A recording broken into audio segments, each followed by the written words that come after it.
નમસ્કાર દર્શક મિત્રો, આપ જોઈ રહ્યા છો વિક્રમ ન્યૂઝ. હવે જોઈએ અગત્યના સમાચાર.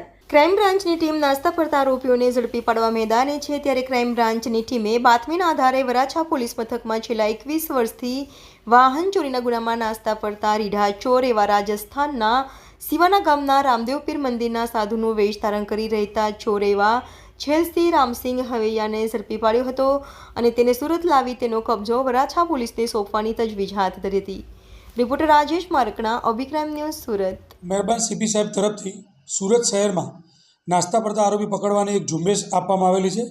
જે ઝુંબેશ અંતર્ગત આજરોજ વરાછા પોલીસ સ્ટેશનનો વાહન ચોરીનો આરોપી જે 2003ની સાલમાં વરાછા પોલીસમાં વ્હીકલ ચોરી કરેલી હતી, જે છેલ્લા 21 વર્ષથી વોન્ટેડ હતો.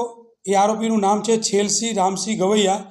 મૂળ રહે સિનેર, તાલુકો બાલોતરા, રાજસ્થાનનો રહેવાસી છે, જે છેલ્લા 21 વર્ષથી વોન્ટેડ હતો.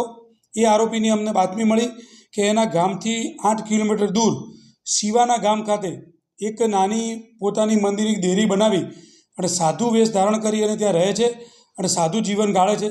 આવી એક બાતમીના આધાર પર ક્રાઇમ બ્રાન્ચની ત્યાં ટીમ જઈ અને એને પકડી લાવી આજરોજ વરાછા પોલીસ સ્ટેશનને સુપરત કરે છે આગળની તપાસમાં.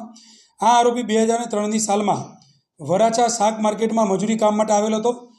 એ 3 આરોપીઓ ભેગા થઈ અને એક બાઇક ચોરી લીધી પૈસાની જરૂરિયાતના કારણે, જેમાં 2 આરોપી અગાઉ પકડાઈ ચૂકેલા હતા અને આ આરોપી છેલ્લા 21 વર્ષથી વોન્ટેડ હતો, જેને આજરોજ ક્રાઇમ બ્રાન્ચે પકડી અને વરાછા પોલીસ સ્ટેશનને સુપરત કરેલ છે.